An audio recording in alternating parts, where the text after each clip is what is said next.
She said that I send not so critical but important emails at 4 a.m., 3 a.m., 2 a.m., whenever I get up to change a diaper, whenever I get up to feed my baby. Not a lot of men are being asked in an interview if you're married or not, but women are being asked.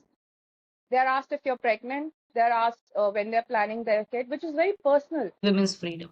That she's working, she's free, she's out there, she's arrived. What do you think about it? I think there is a restructuring that is required in this area. How we can actually build things around and provide more opportunities to women so that they can also be the caregivers. They can also find sufficient support and can build a career.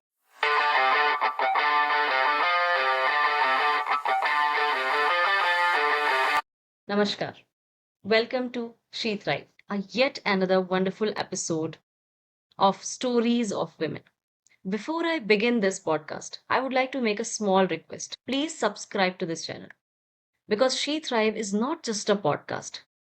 We believe that every woman has a story to share that need to be heard. And if you feel connected, if you feel this is yours, then let's support each other. So, what happens when a woman has a successful career, but somewhere inside she knows that this is not the life that she wants to live? She keeps performing, you keep achieving in life, but perhaps you're doing what everyone expects. And one day you finally ask yourself, what do I actually want? My guest today, Janvi, knows this journey personally. She has spent years in corporate life, built her career as a QA professional. Yet it took her 5 years to finally trust herself enough to walk away. And certainly leaving was not easy.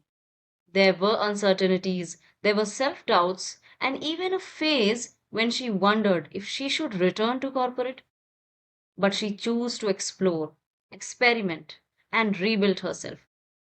Today, she is the co founder of the Next Wave Leaders, creating experiential leadership experiences and helping first time managers navigate the reality of today's workplace. And that's what makes her journey so powerful.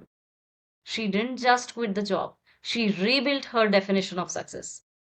Today, we are talking about women in corporate, burnout, workplace biasness, boundaries, financial independence, self doubt, and career breaks, and the courage to start all over again. Janvi, welcome to She Thrive. Thank you so much, Prerna. Pleasure to be here. Absolutely my pleasure as well, Janvi, to host you. And definitely, I'm very much excited to talk about your new journey, your founder's journey, and your initiative toward first time manager, because that sounds really promising and something that needs to be taken care. And I'm really glad that you are on this. Before we begin and delve deeper into our today's discussion, walk me through Janvi. A girl maybe 10, 20 years before, how did she navigated the world and where has she arrived today? For Janvi, yes, it was filled with a lot of self-doubt, a lot of curiosity around things, and the one very pressing question, what's my purpose? What am I supposed to do? Because it took me a long time to realize what I was really passionate about, and that's what I'm doing now. Brilliant. Wonderful. And it takes time and effort to know your purpose, Janvi.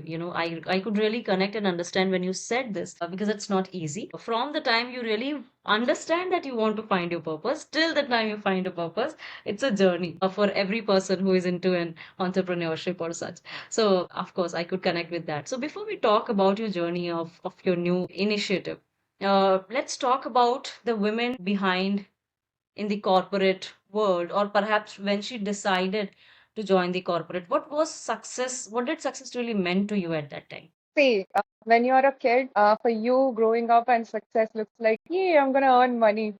So initially it was getting a job, earning some money, and then it became about the praise from your seniors, your bosses, the awards, the achievements, and eventually it was promotions. So once you're in corporate, you think about climbing up that ladder. I think that was success early on. But now that I have my own thing, I already know that there's nobody who's going to validate what I'm doing. Nobody is standing there to praise me, and there's no ladder. I'm already where I want to be, and I have to build things down below now.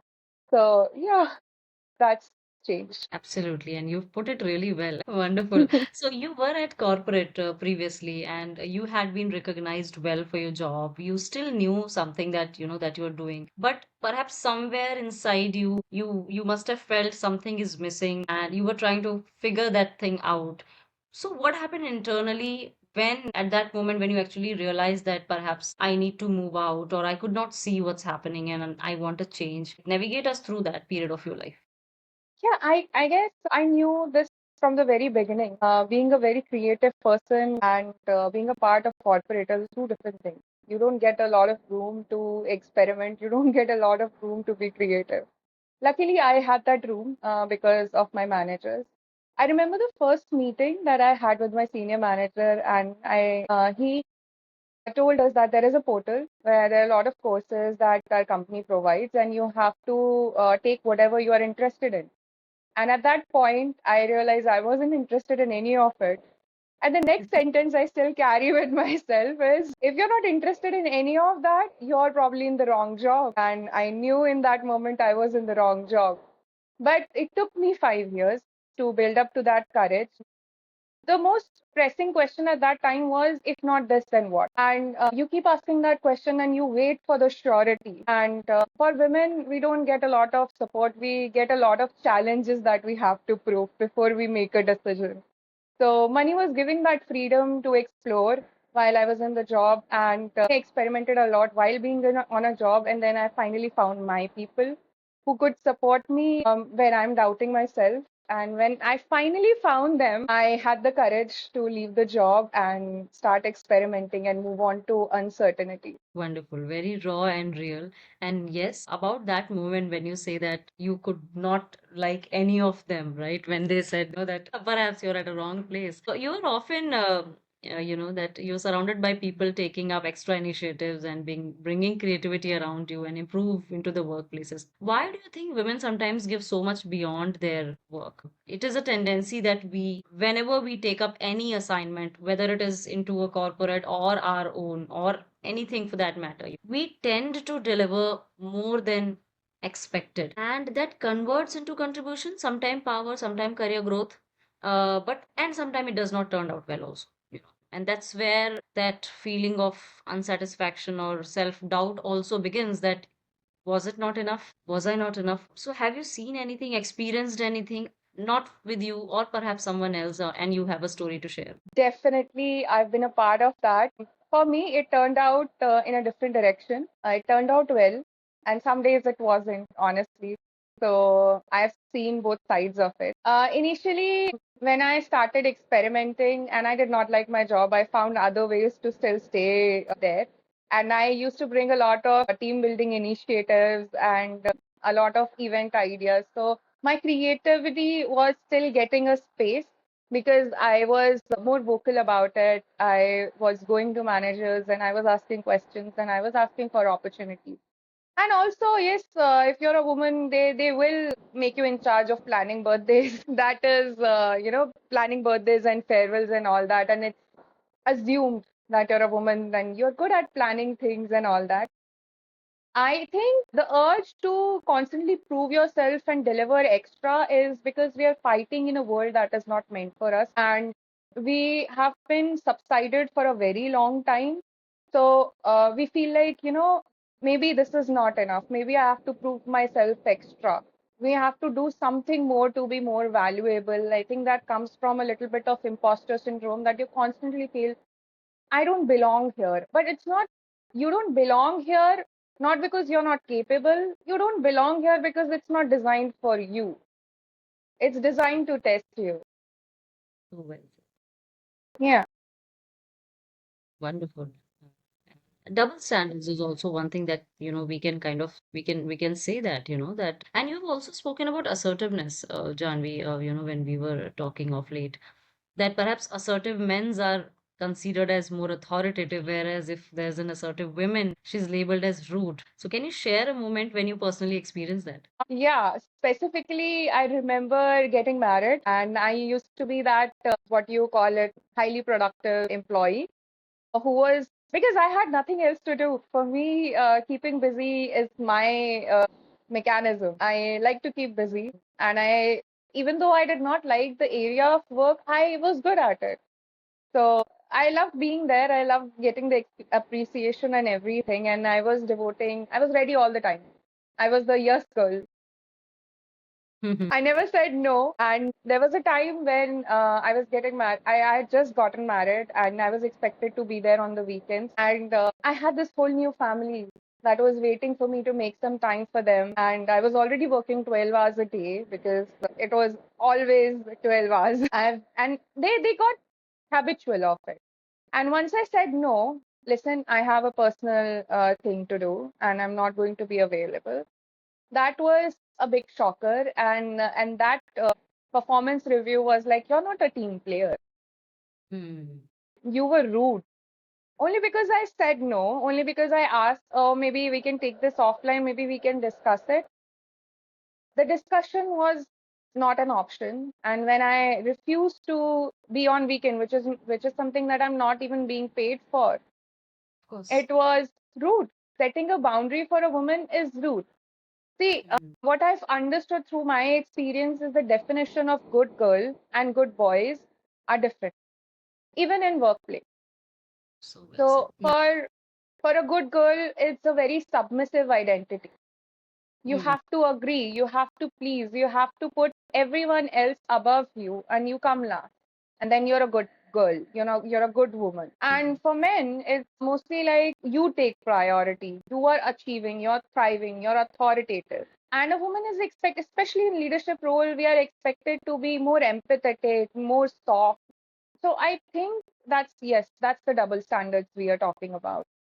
So, are we facing any sort of unwritten rules of corporate life that women are expected to follow and understand, but nobody tells them as such that here it is. So that's why they are more confused and path does not seems belong, as you rightly said, and that's the reason we are also seeing a gap in women leadership. So what do you have to say about? Do you think there's unwritten rule or A there lot of should be? rules are unwritten. A lot of rules are unwritten, starting from how you dress is unwritten. There is a long list of yes and no things that a woman can wear is pre-decided. For men, there are not a lot of options, but you're expected when there is a client visit, you dress up nicely. When there is an event, you dress up nicely. I remember there was a traditional event and we were celebrating, I think, 15th August or something, and everybody said, let's dress traditional. And for us women, some of the traditional dresses in Indian workplaces are considered formal. So you also wear them on a daily basis. I wore the same regular suit that I used to wear, and my boss came to me and is like, you didn't dress up? You're not wearing traditional. I'm like, I am wearing traditional. Hmm. But he was comparing, this person is wearing a sharara, that person is wearing a sari, and that. I'm like, but this is traditional. Hmm. And You're what wearing did what was he wearing? I'm interested to know a kurta over jeans. which tradition it That was. that wasn't that was, and half of the guys were not even wearing traditional, and nobody came to them. And even if you miss a kajal, your boss would be like, "Are you sick? You're not dressing Hmm. well. This shirt is a top, or you've repeated your clothes." Repetition of clothes. I thought this is a women's thing that women comment on each other's clothes, but I got that comment from my boss, and he was like, "You're wearing same old outfit." So I think it's a lot about how you dress up, how you carry yourself. You're expected to be more agreeable, as I said. You're expected to be more enthusiastic about the events and the community building and team building and all that. Everybody's birthdays, anniversary, to provide something that is never said. That unwritten rule is to provide the emotional support in the Isn't it workplace. So the wrong to talk about like dress up, how she's wearing, and primarily, as you said, that women are more commented on their dresses or the way of dressing or what all should she wear? Isn't that like wrong to do it that? is it is definitely wrong to tell. See, I am okay with you having a boundary that workplace women and men they wear the same clothes. They have like when we were growing up, we were kids and we had uniforms, and everybody wore uniforms. And for most part of it, until we became like we came on to puberty, we had the same uniforms. But then for women, it was salwar suit, and for men, it was again pant shirt. And women have to wear dupatta or jacket or salwar suit. Why? I can't run in my salwar, which is going beyond my ankle, right? I mean, if we talk about equality, then, and if you're talking about uniform, then uniform should be consistent for everyone. And if you're talking about dress up and costume, I think people get to choose what they wear. So workplaces often operate around male rhythm. Do you agree to me? Definitely. So what does that look like in everyday corporate life, and like how does it really disadvantage a woman? In a lot of ways, starting from the temperature of AC, it's set for men's temperature. And I see a lot of women carrying around small jackets to just feel normal. The structure, the timeline, it's built on consistent, regular male rhythm. And there's a lot of conversation that is going around with the controversy of providing period menstrual leave, right? And people said if we provide women menstrual leave, they won't get any job. And which is true, which is definitely true. Because not a lot of men are being asked in an interview if you're married or not. But women are being asked. They're asked if you're pregnant. They're asked when they're planning their kid, which is very personal. Mm. They're asked when they're married, when they're planning to get married. After a certain age, these are the questions that come first. And you know what they're thinking and why they're asking all these things. They're not concerned about your well-being.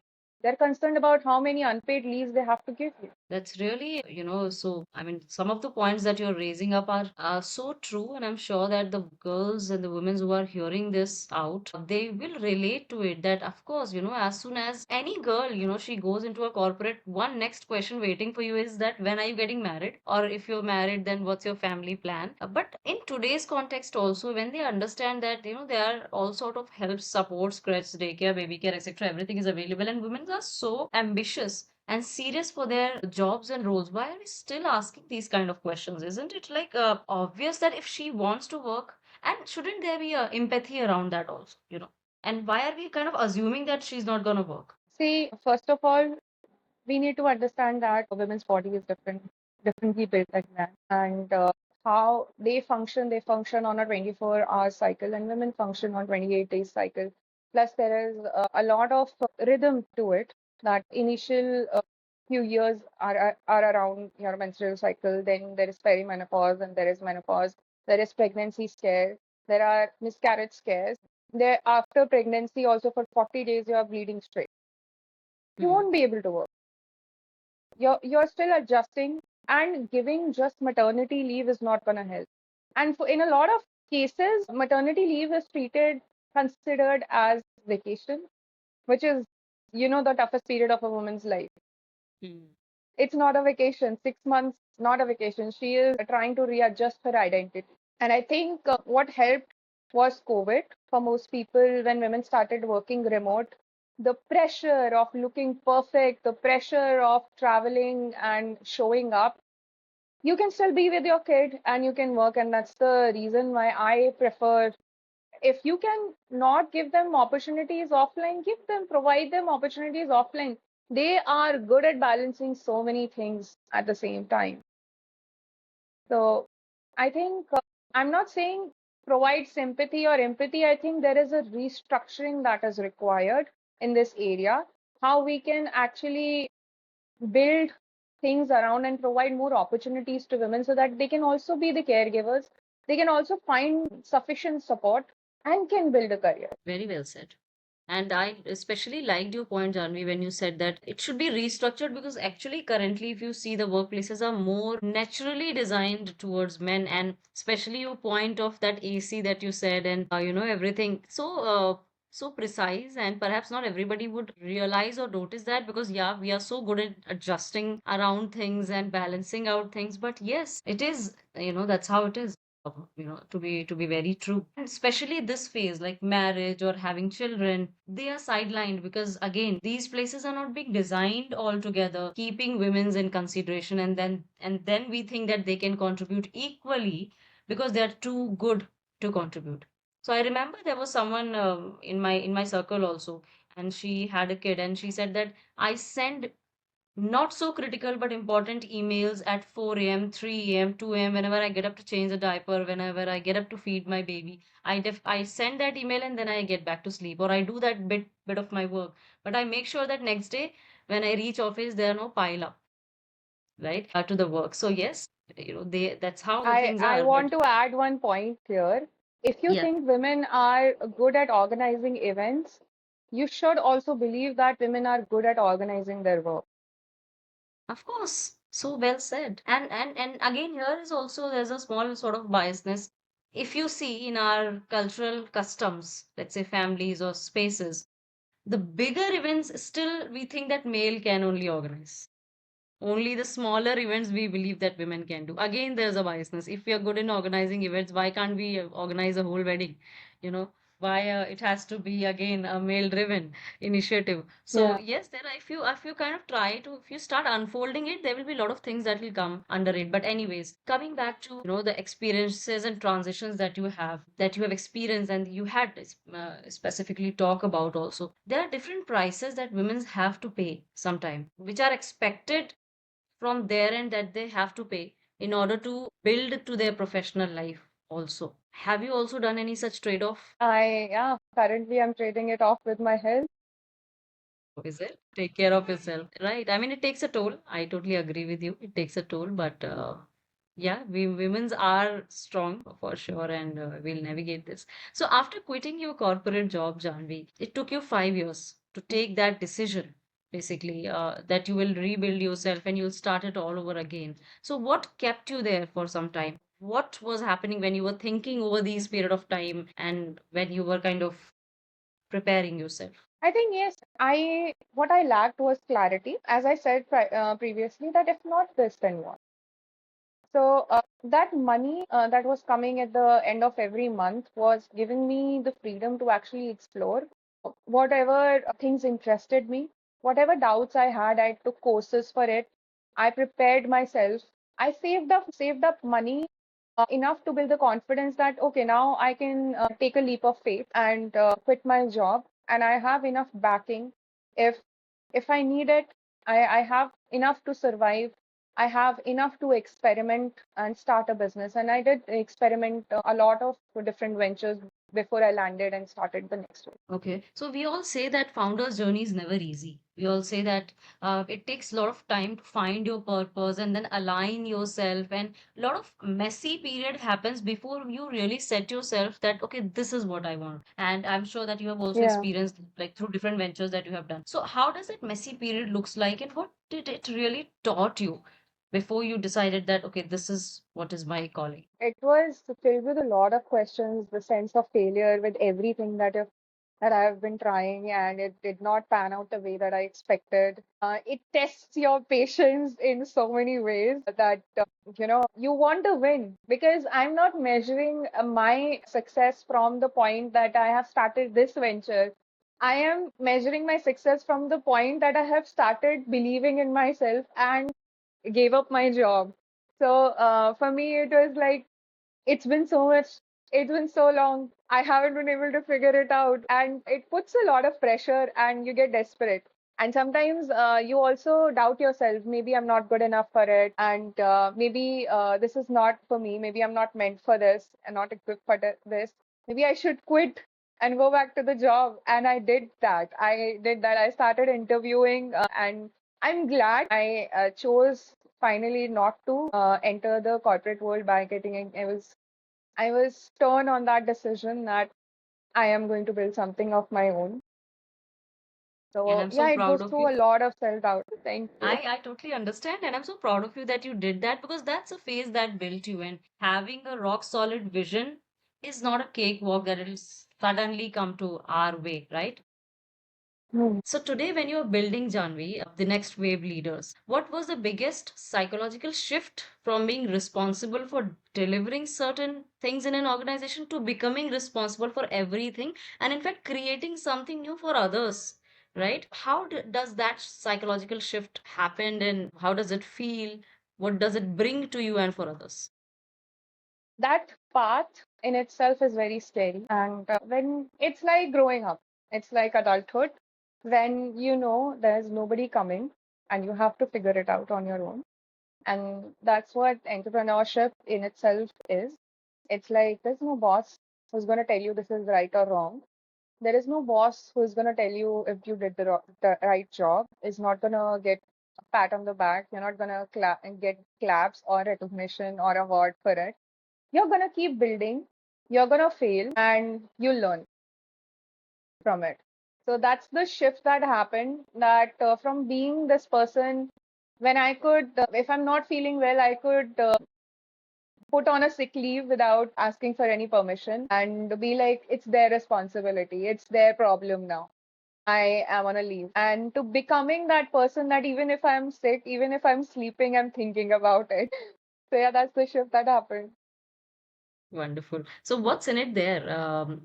In this entire next wave leader, what is it all about? Very interesting question. Thank you for asking this. Me and my co-founder Tejasri Shankar, we are building something really amazing. A problem that we both saw from different lenses, from different angles. From me being a part of corporate trainer, sorry, from me being a corporate employee and then becoming a corporate trainer, something that I've realized is nobody trains you for leading people. If you are a good individual contributor, you are an expert at your job, no, but you get promoted. Yes, you get promoted for delivering you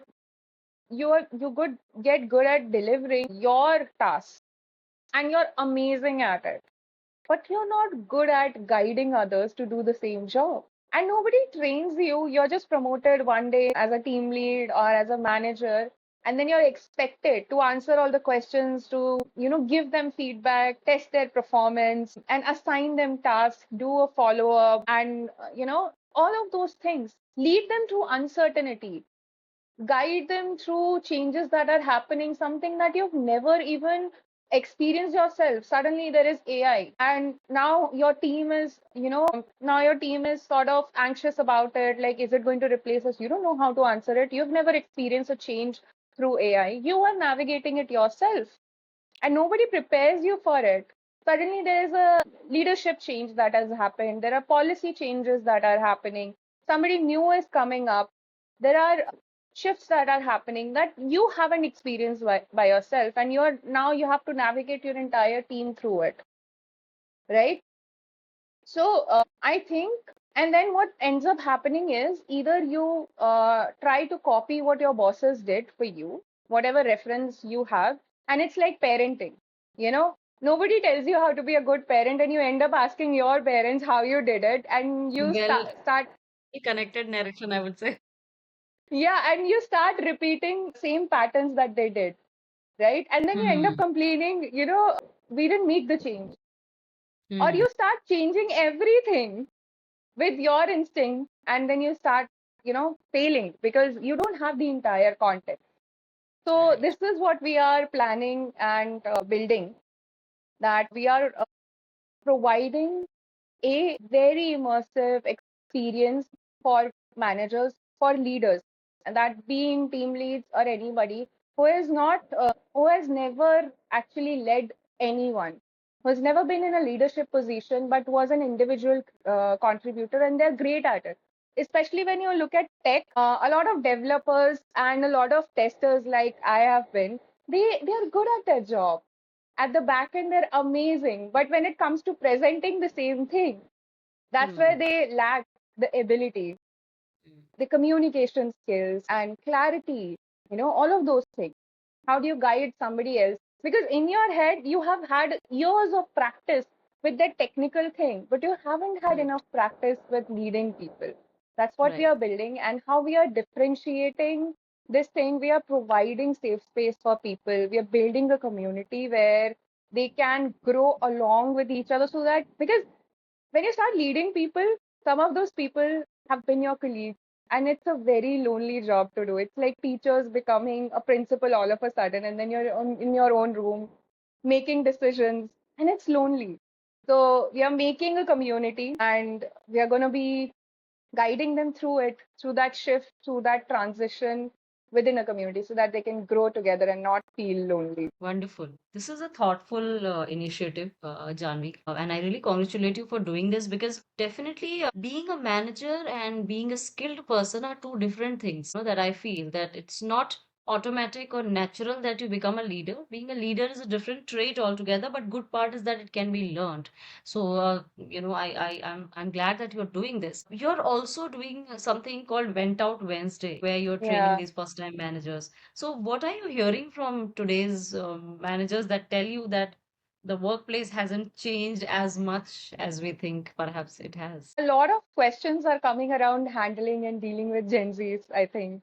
That's the main question that people are asking. Like, how do you deal with the Gen Z? They don't communicate. They talk through emojis and such. And they're very vocal. And I think that comes from the understanding that we've been taught to control leadership for everyone that I talk about. I even talk to other leadership coaches, and for them, the idea of leadership is getting the work done from others, from your employees, getting more output. And I think output is not the main goal. It should be the byproduct of it. And how do you do that? You build a team that trusts you enough to show up on the bad days.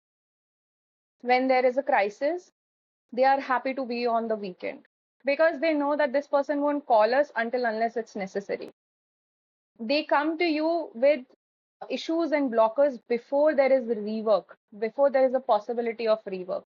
They're raising issues prior because they're not scared of you.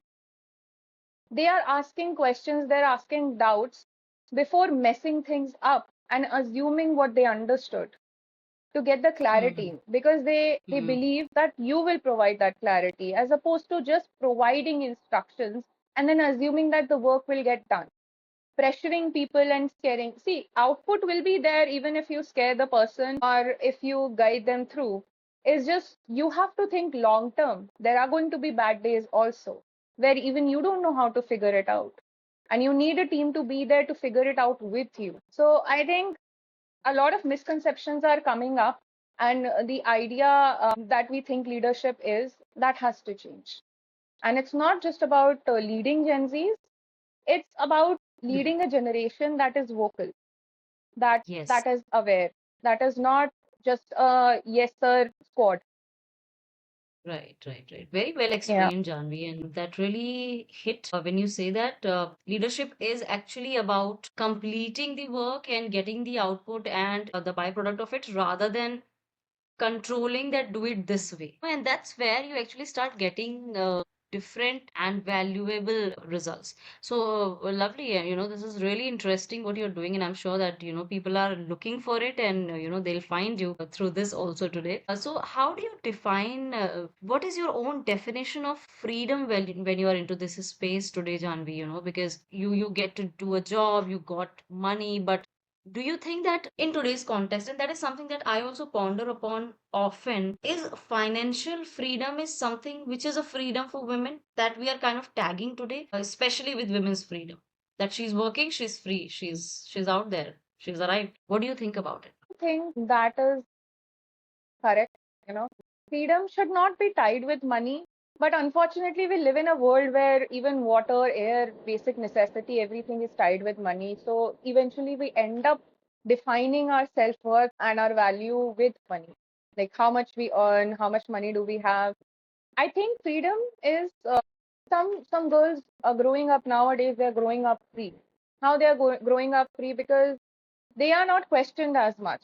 They have the liberty. They have the freedom to actually make their own decisions, right? And freedom is all that. You get to make your own decision without being questioned, without being challenged. And for some women, they are still earning money and somebody else is handling it, and they're still being asked, what do you do? How are you doing it? Why are you buying this? Why are you giving money to your parents?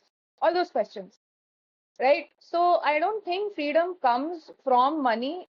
Money still gives you a lot of support. It's a resource. It gives you a lot of support. That's what it is. It does not give you the entire freedom. And I think that freedom comes from within when you have enough courage to stop explaining yourself. That's Yeah, so that's true. that. Yeah. Why to over explain anybody for the choices that you have made? Well said. I really connect with you on this. And also, let's talk about lives at different platform for a same person. Let's say life in real life on social media. And I'm glad that we are talking about it also equally today. So maybe a woman listening to us today, perhaps currently living a sort of successful life, which looks good, maybe on LinkedIn or any other social media platform, but doesn't feel successful within your heart. Would you ask her to ask few questions from her that can help her build a purpose and clarity in her life? It's a journey. I don't think one person can. I have to mention that I'm also a life and wellness coach. But if you ask questions, it will give them clarity. You can't get them out of you can't guide them through a purpose. That's something that you'll have to explore through mistakes. And through my mistake, after years of trying, I finally realized the 5-year-old me already knew all of that all along. I just forgot because there was so much noise all around me. So many people telling me I can't do this, you should be doing that, you shouldn't be doing this. And I believed them. And no matter how many questions you'll ask a person, if they're not ready to share it, even I see a lot of people are also vulnerable on social media and a lot of them are faking it. So I don't think it's about social media. It's about how authentically true you are to yourself. If you're not true to yourself, how many questions am I going to ask you and you're going to answer honestly? That's not going to work, right? These are the questions that you have to ask yourself. Am I doing what I promised the 5-year-old self I would? As simple as that. Lovely. Thank you so much, Janvi. You've been sharing very, very important insights, and I'm really liking and loving it the way it has flown entirely, this conversation. And your insights were really Thank bright you. and true and honest. And I'm sure that people, girls who are listening to this, they know perhaps some of you are there where you were 5 years before, and some of you are yet to be there, and some of them are in middle of the phase where you have already completed and you're standing today with us. So thank you so much for sharing these important wonderful insights through your own experiences so far today. So now I'm just kind of shifting this entire conversation from a very serious discussion to a small playful moment. So I have designed a quick rapid fire for you. Okay, so whenever you are ready, I'll Okay. start. Yeah. Ready? All right, so you have to answer just in sense of true or false. Okay, yes or no, whatever comfortable. Okay, so my first question. Women have to work twice as hard to be taken seriously. True. Very true. Okay. Hard work always gets noticed in corporate life. False. Okay. Being assertive makes women look rude. It shouldn't, but true. Women can be ambitious without compromising her personal life. Marriage changes how women is perceived at workplace. Very true. Setting boundaries can hurt a woman's career. No, if done right, it shouldn't. Wonderful. Women need mentors more than sponsors. What do you think? Very true. Okay. A career break. Does it permanently damage a woman's career? If you're talking about corporate, yes. And it damages for anybody who is taking the career break. If you don't justify it correct, how you justify it? Yes. Okay. Financial independence, women's biggest form of freedom. What do you believe? It is. Women are afraid to negotiate because they fear that they will be judged. Oh, very true. Been there. They shouldn't be, Okay. but It is. That's how it is.